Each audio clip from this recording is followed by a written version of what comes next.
All right, we're diving into something pretty wild today. This is a two-part deconstruction of a journal that recently surfaced, an explorer's account of finding a lost city deep in the Lut Desert. But here's the thing, he didn't find ruins. He claims he found a place where time itself just stopped. So let's start at the very beginning of his insane journey. So right from the get-go, we're dropped into the state of absolute desperation. The author is lost, he's out of water, and he flat out admits the heat is making him see things. You gotta keep that in the back of your mind as we go through this. Is he seeing something real, or is this whole thing just the hallucination of a man at the end of his rope?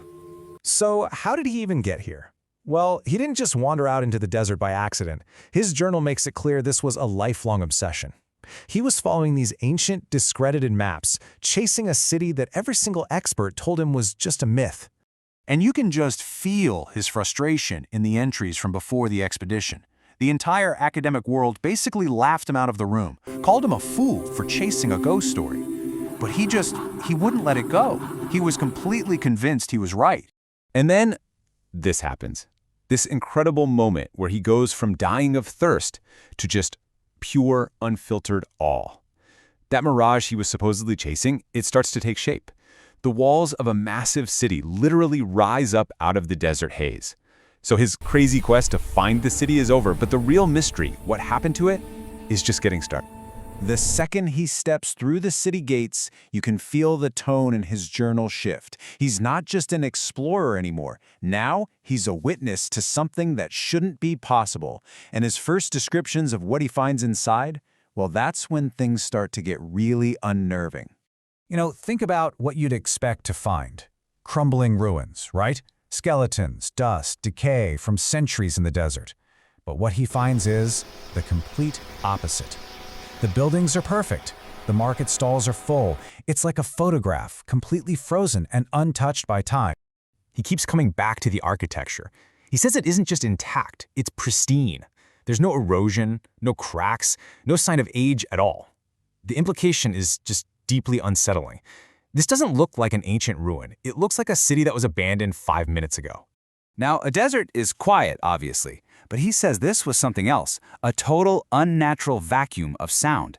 He describes it not as peaceful, but as this crushing weight, a suffocating force. It's a terrifying way to put it, as if the whole city's being choked into silence. Something is very, very wrong here.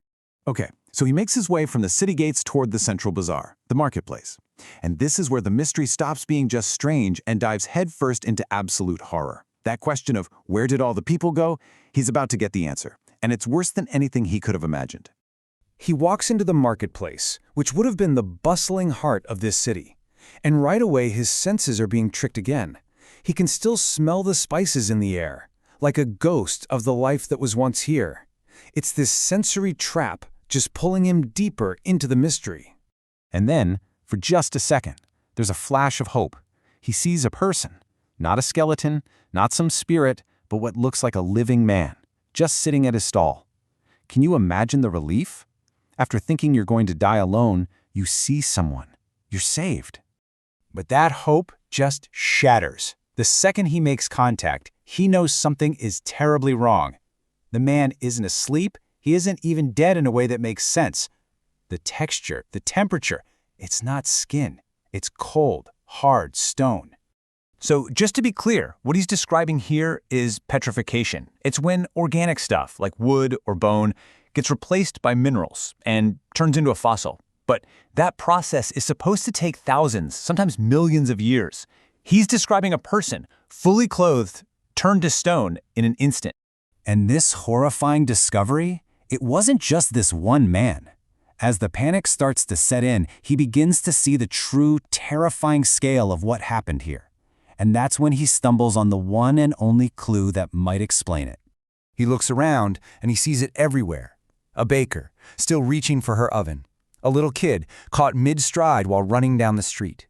It's the entire population of the city, all petrified right in the middle of their daily lives. They weren't killed, they were just paused. And that's the bone-chilling conclusion he comes to. This wasn't a disease or a war. This was instantaneous. 1 second you have a living, breathing city. The very next second you have a silent, stone monument to that exact moment in time. So what on earth could do something like this? You can see his mind just racing in his journal, trying to grab onto any possible explanation, no matter how crazy it sounds. Was it some kind of plague that works faster than the speed of thought? A curse? An act of God? There's just no logical box to put this in. And just as he's about to completely lose it and run for his life, he sees it. In the middle of all this ancient stone, there's one thing that doesn't fit. A scribe's ledger, just left open on a counter. And impossibly, the ink on the page still looks wet. He realizes this might be it, an eyewitness account from the city's final terrible moments. And that's where the first part of his account ends. Standing in a city of statues, about to read the last words ever written within its walls. What did that scribe see in the final seconds? We're going to deconstruct that final cryptic entry in part 2.